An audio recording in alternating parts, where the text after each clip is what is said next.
Okay, so I guess I'll talk about this is the section where I yap about Swordcraft, about the cards, the class, how it feels, and in general, and just talk about each individual card. Keep in mind, for context, and I can show this as proof. I am A1. I am Diamond Group, but I have not played the previous Shadowverse game. I was not a professional in any other card game. I play card games kind of casually. Let's see. Check my profile as well. I'm not a pure Swordcraft, right? I try to play mid-range or ramp dragon and then aggro. But yeah, so that's to give the context as to my thoughts on the class. But yeah, so Swordcraft. To give my overall opinion, I really like Swordcraft because the ability to just constantly vomit out boards and be able to make pretty efficient trades and potentially just buff your board to be humongous, as well as having a burst option to just destroy the opponent. It's pretty good. Like to me, it's a lot of fun, and I really enjoy it. Right? Like you develop your early game, right? Depending if you're aggro, you have Flash Step, you have Hound of War, so like really to like get rush to aggressively fight for early board control. Or if you're mid range, you can go. You got your Luminous Magus or Magus,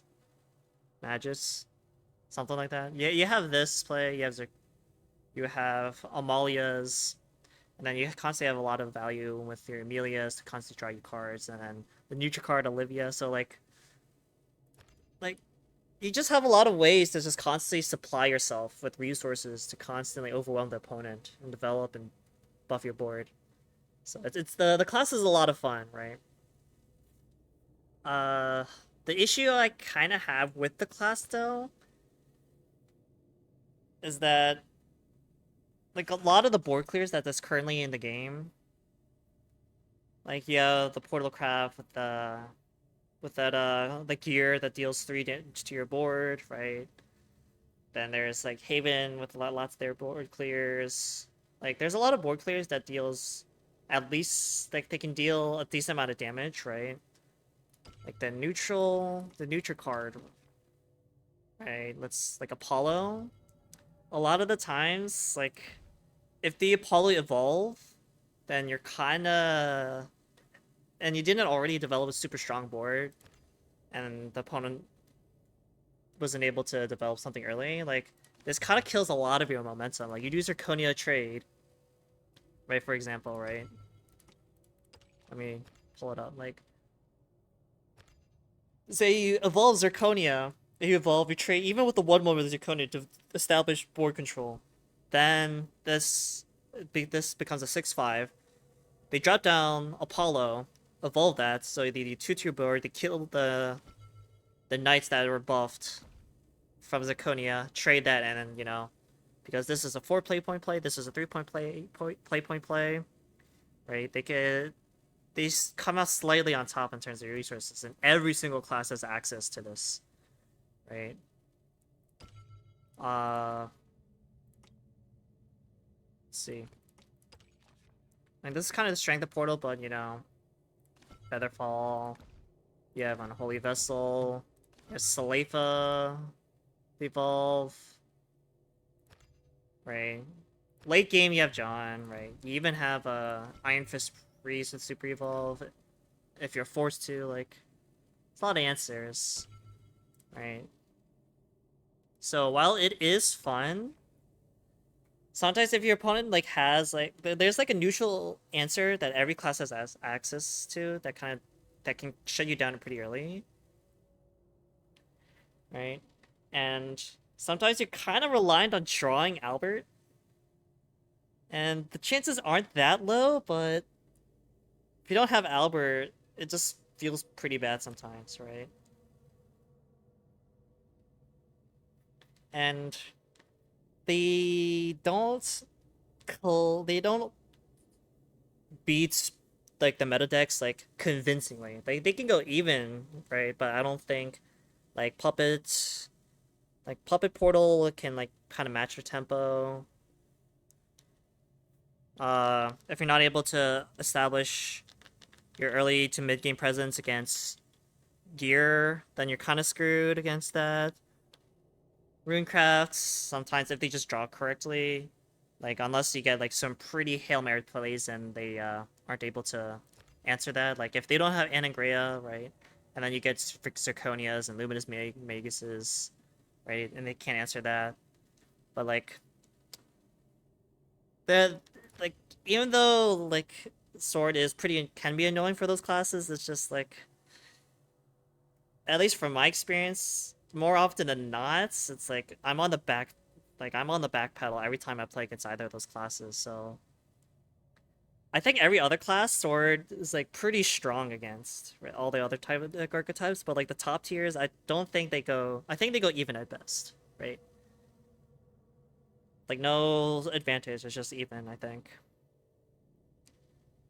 So, but I think it's just it's a fun class overall. They have like a strong class identity. They're really good at what they do, right?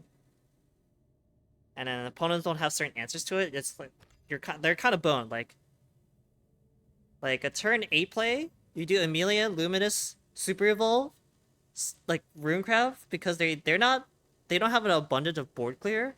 Sometimes you're just screwed. They're just screwed, and because of their class, they don't run Apollo to board clear you or to pop those barriers. So against Rune, it can just be like, damn, what am I supposed to do? This is like a broken ass combo, right? Right, that's really broken. And because Albert does 3, and a lot of times it's hard to set up unless you're like what you might call it, unless you're like Havencraft, for example, we can get some pretty big taunts or sorry wards. I played Hearthstone, so a lot of the keywords I kind of translate to Hearthstone terms, but for wards, right? But like oftentimes you don't really have a strong you don't have like just a ward you can just slap down and play to prevent yourself from dying to Albert Super Evolve. And if you do, that's typically a card that where it's like it loses to a lot of other situations and doesn't really help you out. Like there's so many ways to clear to just kill boards, right? Just looking at like let's just look at neutrals alone, right? You have a Divine Thunder to snipe out a big dude. Right, then you have Fildo with into Evolve. Right? Sometimes if their HP is not yeah, you do have Olivia Super Evolve, and now you have 2 Super Evolve followers. That's just neutral options, but like Sword. Right. You can now need a Samurai when you have Super Evo. You have Nothing Rending. Sometimes even Gino. Like, there's like pretty easy ways to just like clear a singular follower.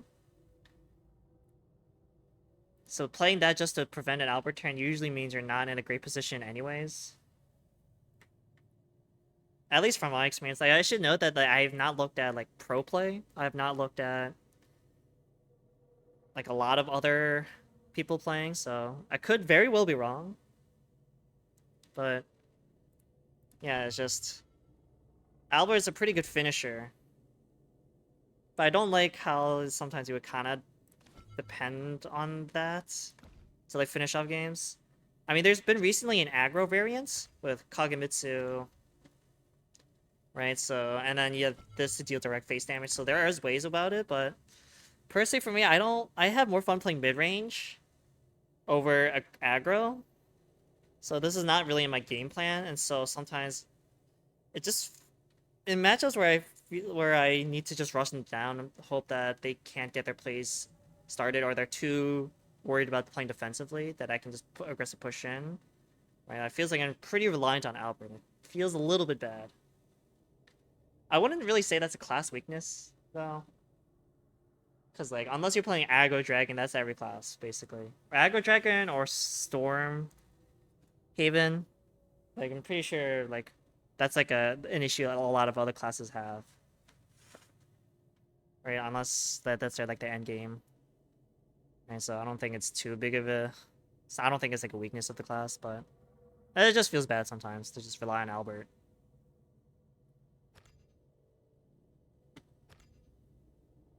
I don't know. I like it's.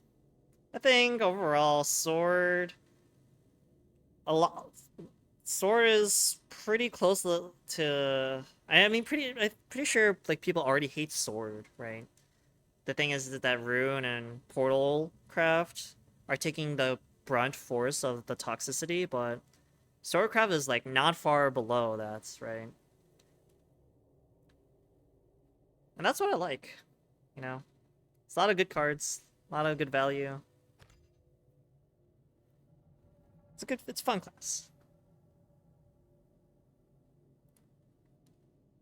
I don't have a smooth way to transition to talk about each individual card, so I guess I'll just do that anyways, but I'll just do it here, right? So, I'll just go from left to right, top to bottom, right? So, Flash Step, Quick Blader, 1/1 with Storm, right? You can combo that. Typically, when you go first, you can't do Zirconia on your turn 4. You have to wait an extra turn to get your Evo points, so you can do Zirconia, Flash Step. So this guy is pretty good at filling out your play point curve in case you're awkwardly missing. So this card's pretty good. You don't always want to play this turn 1, right? Because 1 damage is like pretty negligible. And the opponent can't deal with a 1/1, then they're most likely gonna lose anyways. So it's just really good to like that unexpected burst type of damage, you know. So it's an aggro tool, but not for a turn 1 play. And it's Royal Coachwoman. Initially, there's another friend I have that we play Shadowverse together a decent amount, and we play the same class.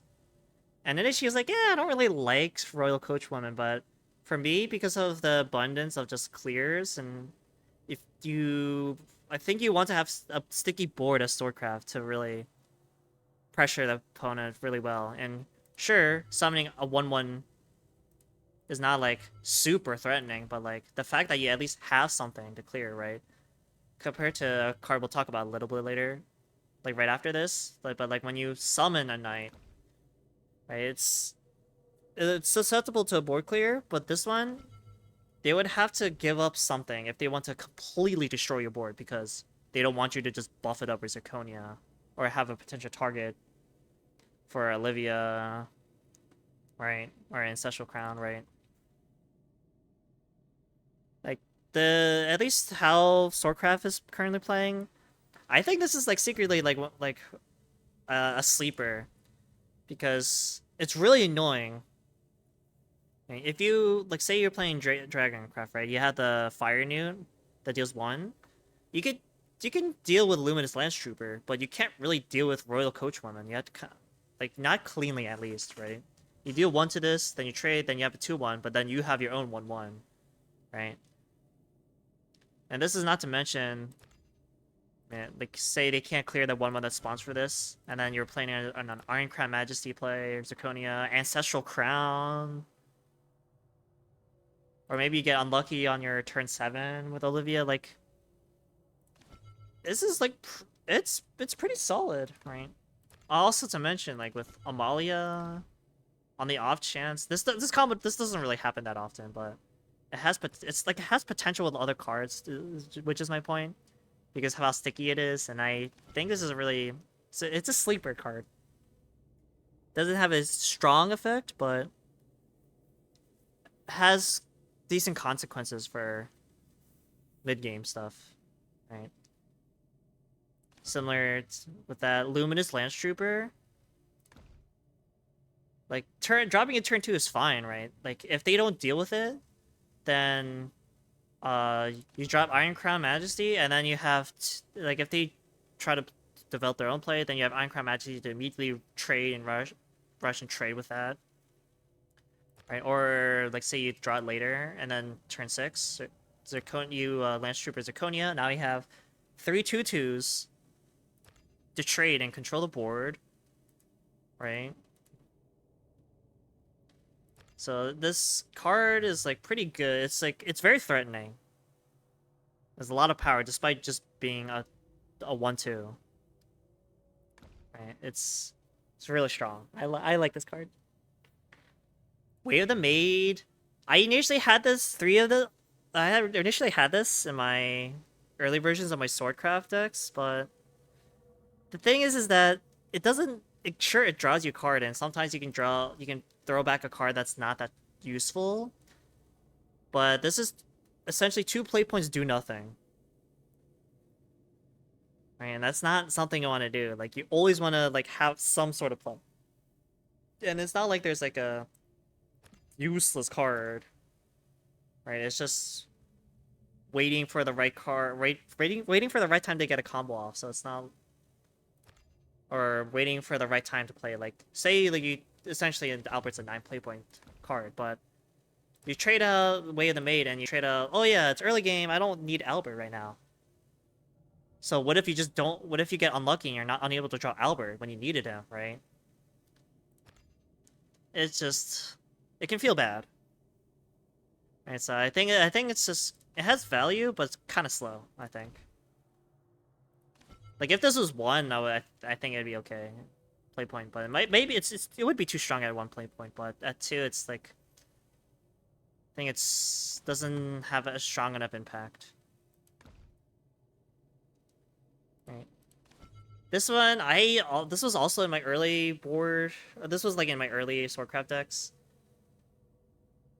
and I thought it would be strong with flash step quick bladers.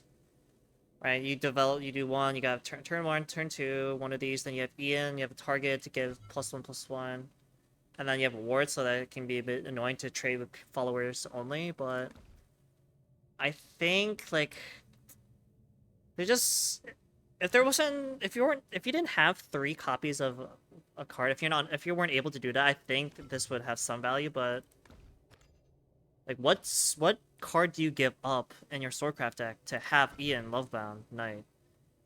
Right? I think it's just the power effect is a bit too weak. And sometimes you don't even like, you might not even have like followers to play, because you're playing Swordcraft, the opponent wants to deal with your stuff pretty early. Right? So sometimes you don't have anything to drop for this guy to buff, and in which case it's just a 3 play point 2/2 ward, which is like, it's just underwhelming, right? So I don't know how well I want to like this card, but I think in Hearthstone this would be okay, but it doesn't feel like this is the right type of pacing for Shadowverse. Hound of the War, on the other hand, I initially thought this is kind of not great, right? 3/4/2 rush.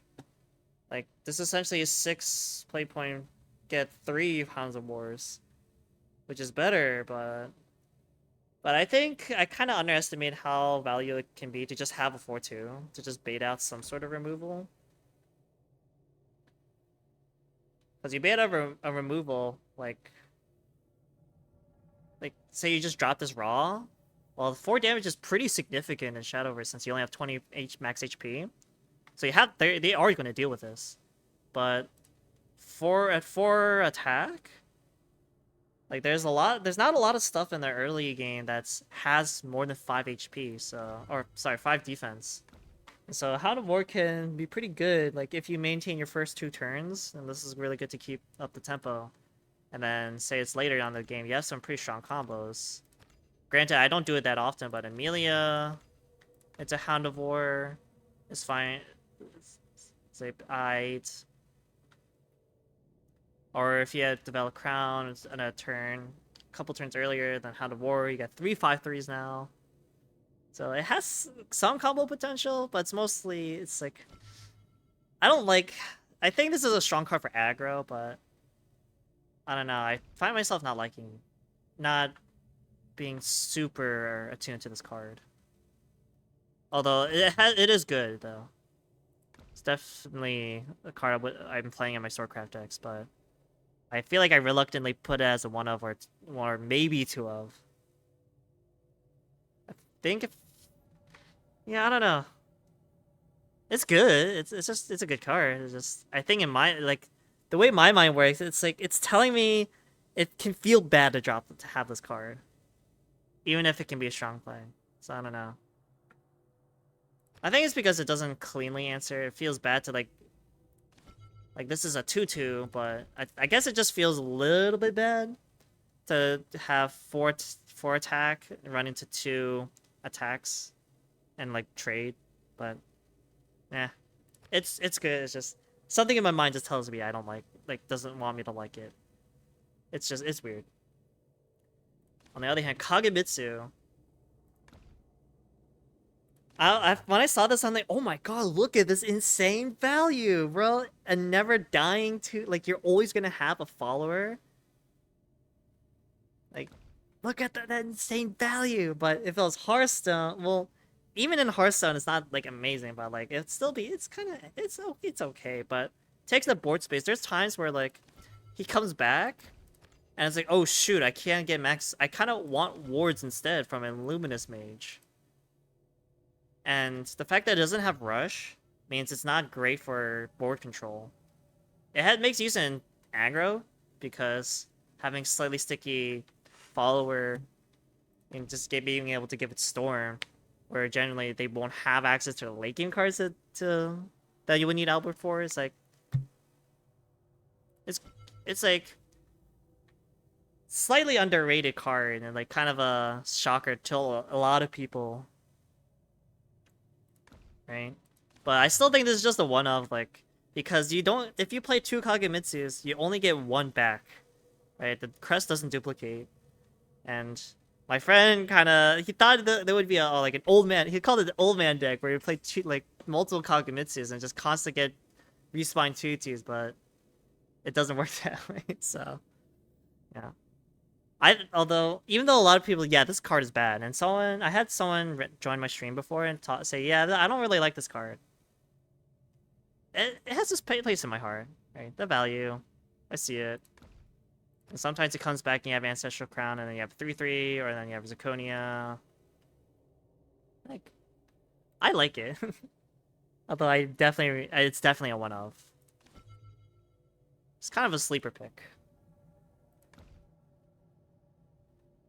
Okay, Luminous Commander. I had this in my early Swordcraft decks, but this is if it gained stacking 1/1s +1 attack, I think it'd be a little bit better. But essentially, it's just a 1/1 for 1 point. So it's like, eh. If Alpha Effect's not that strong, it's like, eh, you know.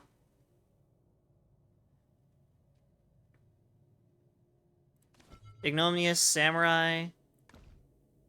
The fact that it gets Bane and Rush when you have Super Evolve is really good, because it helps you deal with, like, some otherwise, like, strong followers. Right? Like, this can help you counter a Super Evo. Because when you Super Evo, obviously, they don't lose their defense from trades. So they would have like, a very bulky, very damaging type of follower. Like, Ignominious Samurai helps deal with that. So it's really good. This is insane. And sometimes if you're playing aggro matchups and you just need to control the board, it's not useless, right?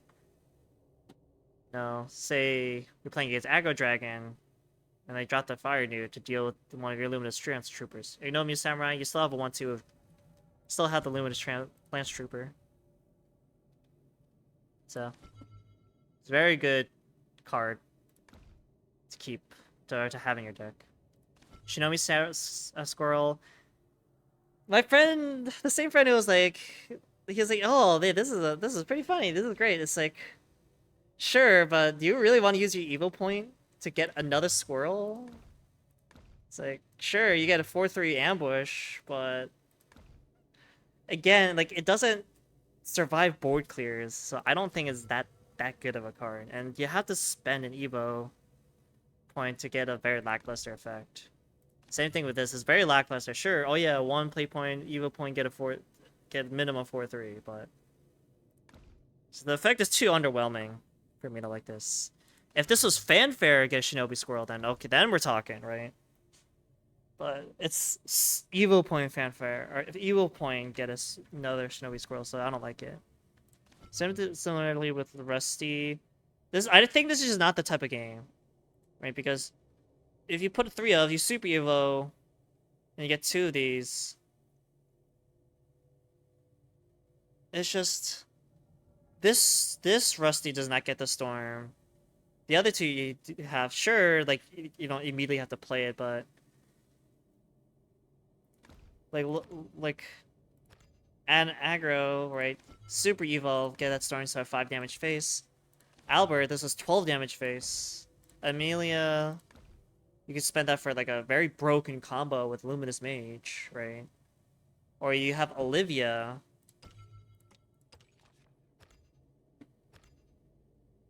Potentially. Because you pair, especially if you pair Olivia and Ignominious Samurai, right? That's a strong combo. So you have a bunch of other cards to spend your Super Evo point that I just don't. This is just I don't. Maybe if it was a different type of game and there's a different way to draw it, but Super Evo point is just too strong of a resource to just spend on just drawing a card, right? Maybe I'll regret saying that for future expansions. Obviously, my opinions on any of these cards, I could regret saying that about that in future expansions, but for now, I just don't. It's not. I don't think it's too underwhelming. Plus, if you don't Super Evo, it's just a 3/3 vanilla 3/3 3. It's like, man. Again, this is another card I had in my early Swordcraft decks, but like the +1 defense to the leader, it's like that effect is not strong enough. Sure, right? Lance Troopers, but again, you have something that like if you're playing this, you're assuming you're trying to do this for an immediate effect, and this having the extra 1/1 is much better with Rush is much better than this 1/2. And also, you can't really, it doesn't really combo smoothly with other, like you do combo with Zirconia, sure. And then, oh wow, I restored 3 HP, woohoo. Or 3 defense, woohoo. But only Zirconia can trade, so right, it's just especially with the lack of board space, I feel like with how lackluster the effect is, it feels kinda again lackluster. Feels like a 1/3. It'd be much better, but I don't know. I would rather play Ironcrown Majesty because at least has the flexibility of letting you buff your board in case you don't need it. But this one you don't have the option to. And 1 defense is not enough because a lot of the times you're gonna be in range. So I don't know. Volus, this is a very strong removal because Sword class is not a card with like a. They use their followers for removal, so sometimes dealing with Intimidate is annoying. If that's where Volus comes in. Though this card's pretty annoying sometimes because sometimes you want to drop 2 Volses to clear, but because you're forced to use the enhanced version, it's like it really screws up your playpoint economy. But other than that, it's pretty solid. And sometimes getting the ambush is really good because it's not a strong common, but like option, or it doesn't happen that often. But sometimes I get Ancestral Crown, and then I do Vulse, and then the Vulse becomes a 5/4, and with 4 defense, it dodges a lot of other like board clears.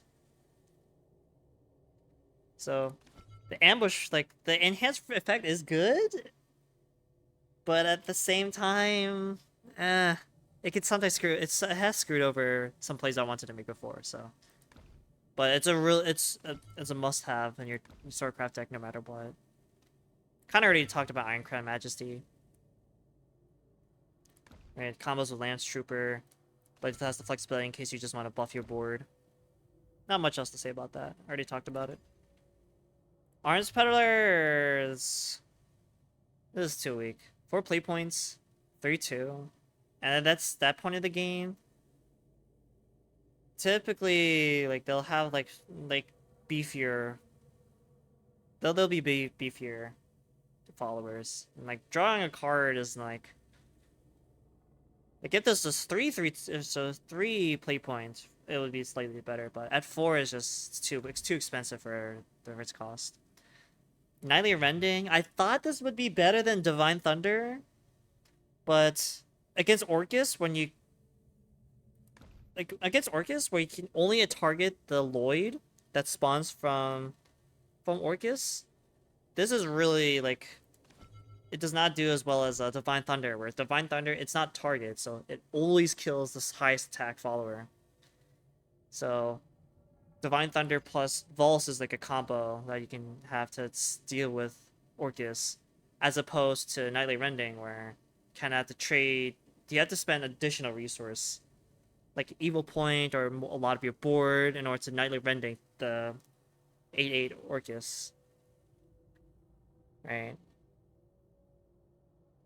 I originally thought the 2/2 that spawns would have been better, but a lot of the times, if I'm using this for control, the Divine Thunder being able to also deal 1 damage to all the other followers, it's like it's good enough, because there's actually a game I played on stream today where I was able to do Divine Thunder into Apollo to deal with the broken combo of Amelia, Luminous Magus. Right, so it just feels like the secondary effect is not as strong. Right. Right. I've already talked about I've talked about the combos of Luminous Magus, so this is just the value just it's just so strong, man. And sometimes like it doesn't have an evil effect, but sometimes just spending it to continue controlling the board is like it's still fine sometimes actually. Like it's not as good, because you are, at the end of the day, you're not spending an evil point for no effect. But this is a must-have. It's so strong. Obviously died to board wipe, but bro, this is so much value. It's so good. And if you have a crown, oh man. Or get an Iron Crown Majesty, is just like, oh man, it's just good. This card I had in my early there's a lot of cards where I had in my early Swordcraft decks, but at the end of the day, sometimes it's like you don't have a board, so you play a 6 play 1/4/6, and it just feels bad. This feels like a win more type of card, and that's not a card I don't think Swordcraft can really afford. Maybe this gets used on later in later expansions, but if it was 5 play points, it would be like I feel like it would see like fringe usage. But at 6, it's just at that point the opponent usually have answers, so they can't really get a strong board to buff. Do you know this because of how well this can, because it gets barrier, right? And it can attack twice when it gets buried when it attacks. Sometimes this takes away the opponent's evil point. It's like really efficient. The nice it's not that amazing, but you have to answer this card. So I like it. Centaur Centurion, I don't like this card, bro. In aggro, this is a good aggro finisher, because this deals more damage without evil point than Albert. And you can play with less resources, but I don't like this card like design in general. I don't like things where it's like, oh, let me just play big boy and go face. I don't like it. Zirconia, I talked about this a lot, but this is primarily what you're using Evo Point for. If it works, true. But yeah, Zirconia, this effect is just strong. Like, unfortunately, you only have 2 evil points, so, but you do want 3 copies of it, because the effect is just really strong. Right? If you had like maybe a sticky minion, like maybe Royal, I talked about this combo, Royal Coach Woman, maybe you have Kagemitsu, sticky minion followers, or maybe you already had a 1 or 2, then you play Zirconia. It's a good effect. It's pretty good, if I do say so myself. Not much else to talk about. I already talked about the combo this card has with other cards. But if you go second, If you go second, this is the most efficient card you can play on turn 4 because you have your Evo point. If you go first, you would have maybe you would play this with Flash Step, but this is hands down the best, one of the best turn 4 plays you could have if you go second. Maybe I should have mentioned how these cards. I don't need to mention how going second affects the strength of all these cards. It's very few times where I'm doing play point Vaults. Or get the extra play point Vaults to get that effect. Very rare. Yeah, I don't need to talk about his effect, but I think with Zirconia, it's like particularly something to talk about. Like going second. Niche combo I've had is play point Ancestral Crowns and Zirconia, so you have a 7/7 and board of 3/3s, but that's way too slow. It's a fun combo, but it's too slow. But still, this is like hands down your best card. Well, one of your best cards. And I've already talked about enough. Ancestral Crown on that point, it's a one of. You don't want to have more than one card of this. Like you don't want to depend. Like you don't want to have your game plan dependent on this type of card. But if you have it and the opponent is not playing fast, this really sets you up. Like if your opponent's playing super slow or they bricked, this just seals the deal. Ancestral Crown, Luminous Magus. Oh, that's a power play, right?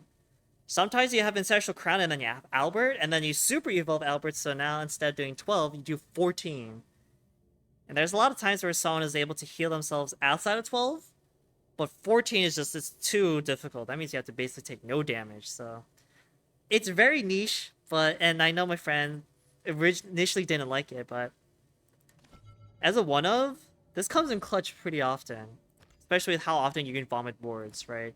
Ancestral Crown, Luminous Lance Trooper, 2/2 Rush, right? Or you set it up beforehand. Then you get an Amalia. Then you have a board of 4/3s. It's just, it's great, but you cannot have multiple copies. You can easily break if you have 2 copies of this. But I love this type of card. Albert, I've already talked about it earlier about how it's like it's your finisher. And as a board clear, there's so many like when I play them, this card makes it breaks the mirror, and it's so boring. Because the mirror is just basically 2 steps.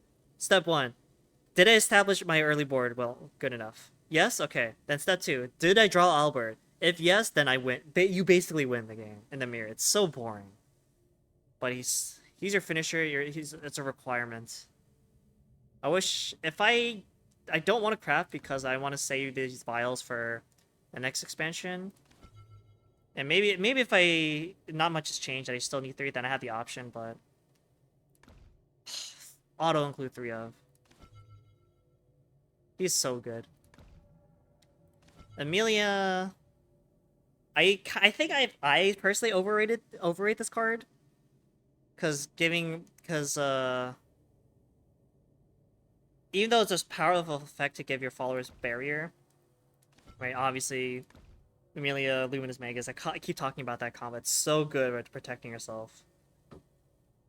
But it does cost an Evo point, which potentially, if you have to use it to constantly survive, then you don't have a strong finisher with Albert, because without Super Evo, it's 6 damage face, which is still strong, and it's a board clear, but it's not quite the burst damage. It's much harder to get summoned down to 6 than it is to get summoned down to 12. So in that sense, Amelia, I think like sometimes the card draw is really good. Don't get me wrong, right? And just having a 4/4 on top of like a 3-drop or whatever is good, but you want to be careful with how you spend your Super Evo for this card. But being able to draw Swordcraft followers specifically means you have a higher chance of drawing Albert instead of your neutral cards, which is really good. Like, tutoring is generally stronger than just general card draw. I think in a lot of cases, tutoring is better than just purely drawing cards. So it has that going for it. And this is essentially a 3/4/4. 3 play point 4/4. with the potential to have a strong effect. This is the enabler of like like a really broken combo. So, and being able to draw cards, nice. This is a pure aggro card, and it's disgusting. Disgusting. Not much to say about it, right? The healing is whatever. Dealing direct damage to face, so that you can go through wards. It's useful, but it's a pure aggro card because of how much it costs. Amalia, this is so strong, but because of its high cost, sometimes it doesn't save you. This is low key feels a little bit like a win more card, but for mid range, it's so essential.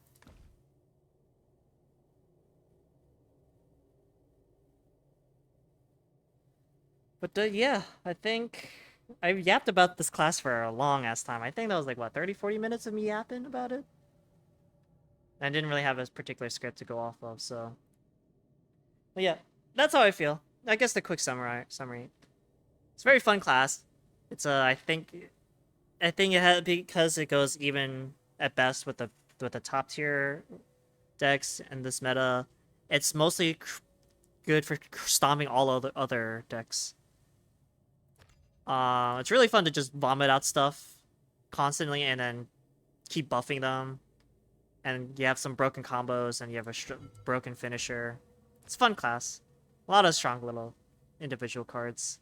Kagamitsu is like a sleeper, I think. Royal Coach Woman is a sleeper. There's some sleeper combos. It's a fun class. It's a very too lazy didn't watch type of summary, but yeah. That's what I think about Swordcraft. Yeah. If you wanted to listen to more opinions that I have, or if you want to watch more gameplay, or see if my gameplay checks out with my opinions of Swordcraft, you know, subscribe, follow me on the socials, and all that good stuff. Thank you.